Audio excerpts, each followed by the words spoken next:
Saludos cordiales. Mi nombre es Clotilde Rubí Parra Bracamonte. Presento la investigación titulada Barreras para la atención e inclusión de niños con indicios de neurodivergencia, desarrollada en el Jardín de Niños Yacunajil, en Cancún, Quintana Roo.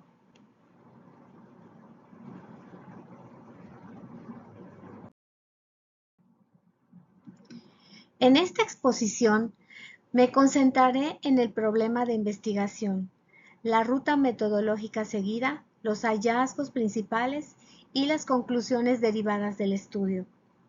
El sentido de esta defensa no es repetir la tesis escrita, sino mostrar de manera clara cómo se construyó el análisis y qué comprensión permite alcanzar sobre la inclusión educativa en la fase prediagnóstica de la educación preescolar.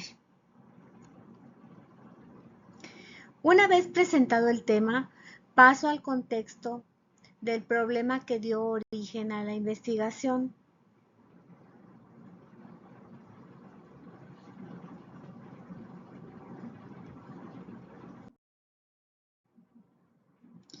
El estudio parte de una situación escolar concreta. En el contexto posterior a la pandemia, el personal docente identifica con mayor frecuencia manifestaciones conductuales, lingüísticas y psicomotrices que sugieren indicios de neurodivergencia en niños y niñas de preescolar. Sin embargo, la detección inicial no garantiza por sí misma una inclusión efectiva. La tesis muestra que, aunque la escuela observa, comunica e intenta activar apoyos, la continuidad diagnóstica y la formalización pedagógica no logra consolidarse de manera sostenida. Aquí es importante subrayar que el problema central no se reduce a la presencia de indicios de neurodivergencia.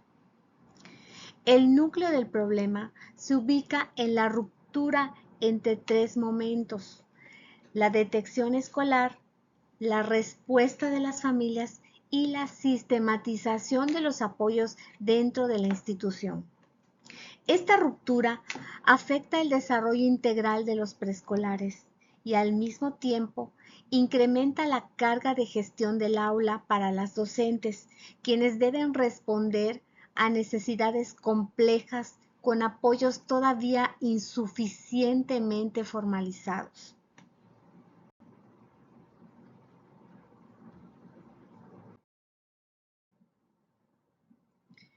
A partir de este planteamiento, la investigación se organizó en torno a una pregunta general muy precisa: identificar cuáles son las principales barreras parentales y docentes que limitan la efectividad de la inclusión educativa de preescolares con indicios de neurodivergencia en el contexto del Jardín de Niños Yacunajil. Bien, el objetivo general consistió en analizar dichas barreras desde la percepción del personal docente y desde la evidencia documental institucional.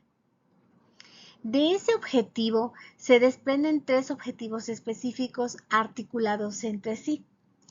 El primero fue identificar las barreras familiares, particularmente las informativas, culturales, emocionales y económicas que obstaculizan el inicio y seguimiento de la ruta diagnóstica. El segundo fue descubrir las barreras pedagógicas y de gestión del aula que enfrenta el profesorado cuando no existe diagnóstico formal ni colaboración familiar sostenida.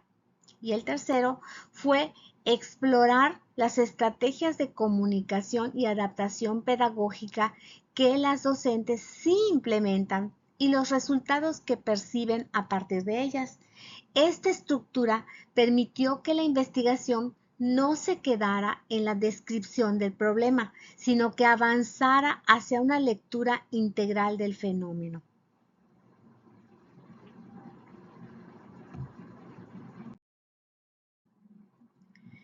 Bien, el estudio se sustentó principalmente en autores y enfoques que permiten comprender la inclusión como una responsabilidad contextual.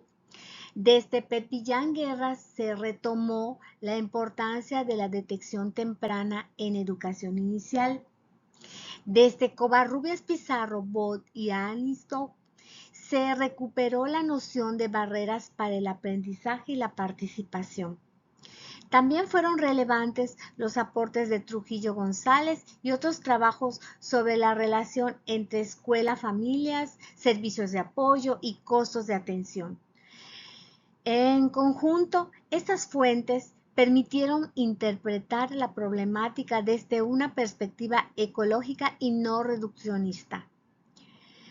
Con esos autores como base, conviene precisar brevemente los conceptos que estructuran la investigación. Estas son, entre los conceptos clave se encuentran neurodivergencia, barreras para el aprendizaje y la participación, detección temprana, inclusión educativa y colaboración escuela-familia. En la tesis, la neurodivergencia se entiende como una forma de variación en el desarrollo y el funcionamiento cerebral, mientras que las barreras para el aprendizaje y la participación remiten a obstáculos presentes en el contexto. Esto es importante porque desplaza la lectura del problema. No se trata únicamente de lo que el niño presenta, sino de cómo responden o dejan de responder los entornos que lo rodean.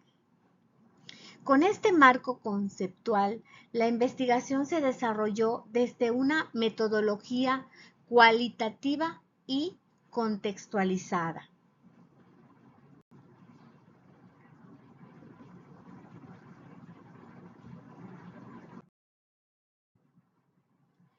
Muy bien.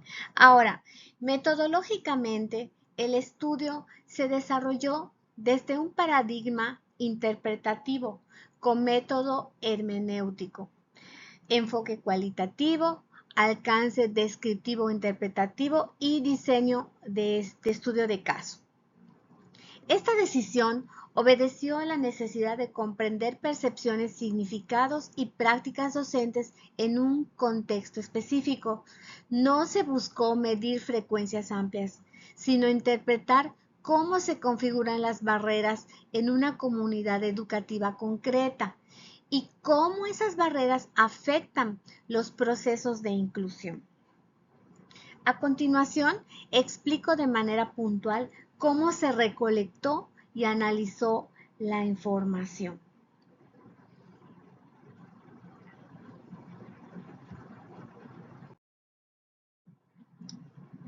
Bien, el escenario del estudio fue el Jardín de Niños Yacunajil, en Cancún, Quintana Roo. La población objetivo estuvo integrada exclusivamente por 4 docentes frente a grupo. La tesis aclara que se excluyó al personal directivo para mantener homogénea la perspectiva de análisis y también favorecer el cruce de información entre participantes que comparten la experiencia del aula. Dado que se trataba de una población finita, accesible y menor a 50 unidades, no se realizó cálculo muestral ni muestreo probabilístico. Se trabajó con la totalidad del universo disponible, es decir, con un censo poblacional. Al mismo tiempo, desde la lógica cualitativa, esta decisión es compatible con un muestreo intencional porque las participantes fueron precisamente quienes podían aportar información rica sobre la detección de indicios. También la comunicación con las familias y la gestión cotidiana de la diversidad en el aula. Esta delimitación es importante porque la tesis no habla en abstracto sobre la inclusión en preescolar, habla desde una experiencia institucional concreta y desde la voz de quienes sostienen diariamente la atención educativa frente a grupo.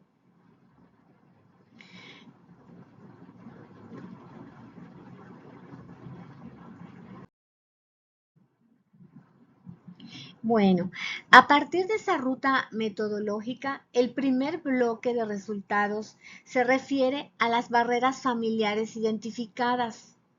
En el primer bloque de hallazgos se identificaron barreras familiares asociadas con la negación, el miedo, la desinformación, creencias y limitaciones económicas. Estos resultados muestran que la aparente falta de seguimiento por parte de las familias no puede interpretarse únicamente como desinterés. Más bien, la tesis permite ver que intervienen factores emocionales, culturales e incluso económicos que complican la continuidad de una ruta diagnóstica que sea oportuna. Desde esta perspectiva, la respuesta familiar forma parte de una problemática más amplia que requiere comprensión situada y no juicios simplificados.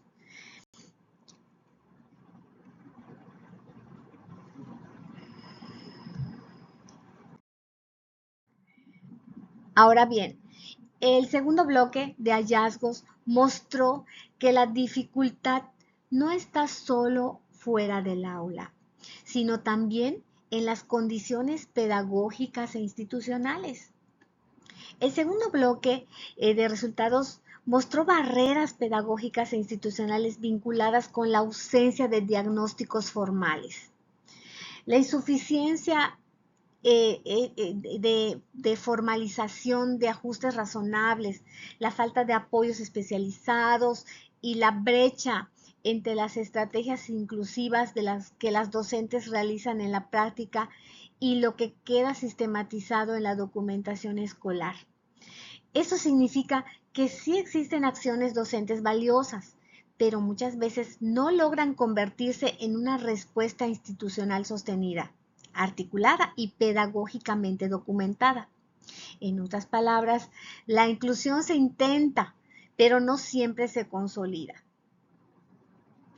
Eh, con estos dos bloques de hallazgos ya nos es posible responder de manera directa a la pregunta de investigación y valorar el cumplimiento de los objetivos.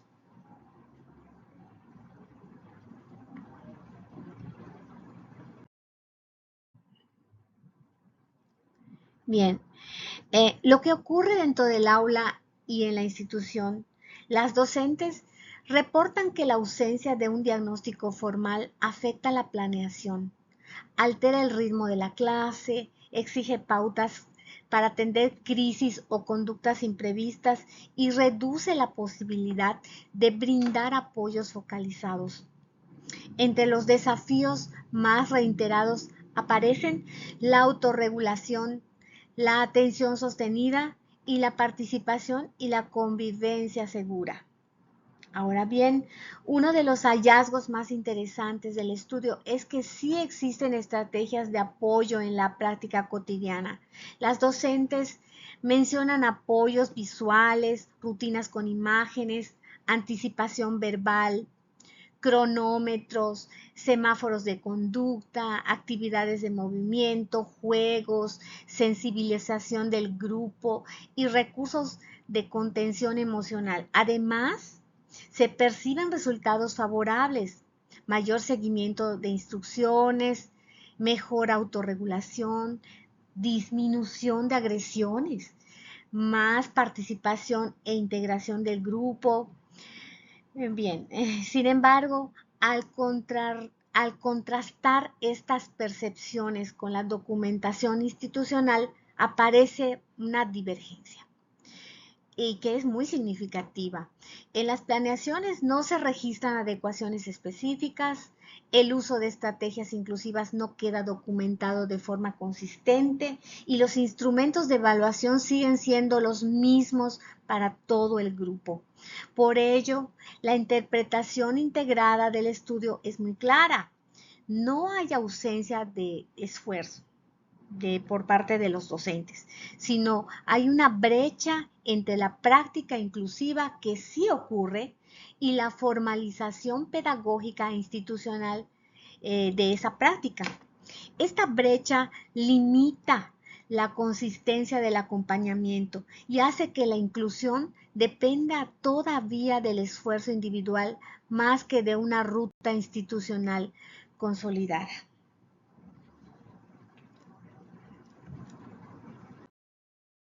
Muy bien. Bueno, a partir de la triangulación, la tesis concluye que la inclusión educativa en este caso no fracasa por una falta absoluta de sensibilidad escolar ni por ausencia total de estrategias docentes. La escuela detecta, comunica e intenta intervenir. Las docentes ajustan, contienen, acompañan. USAER aparece como un soporte técnico importante. Sin embargo, la continuidad diagnóstica por parte de las familias y la sistematización pedagógica de los apoyos no se consolidan de manera sostenida. La conclusión integradora ubica, por lo tanto, la principal tensión en la interfaz familia-escuela. Ese es el hallazgo central del estudio. No se trata de culpabilizar simplificadamente a un actor, sino de reconocer una desconexión crítica que es al mismo tiempo relacional, estructural y procedimental.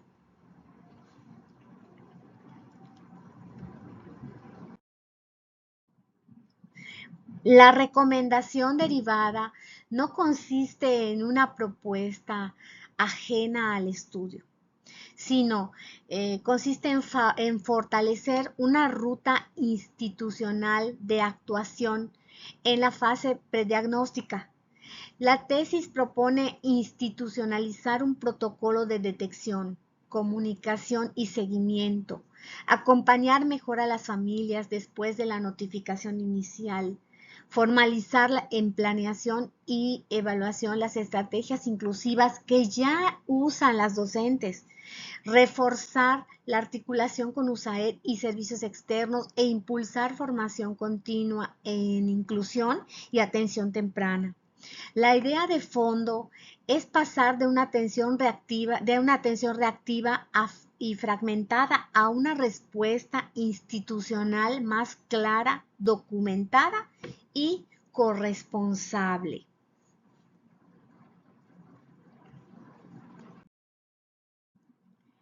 Y para cerrar, esta investigación se sostiene en una base bibliográfica pertinente al problema, al marco conceptual y a la metodología empleada. En esta diapositiva solo presento las primeras referencias que dan soporte al estudio. El listado completo se encuentra en el documento de tesis. No me queda más que agradecer su atención y con esto concluyo la exposición, agradeciendo a mi asesor, el doctor Francisco Sergio Díaz González, y por supuesto a la querida escuela, universidad y Expro. Muchas gracias.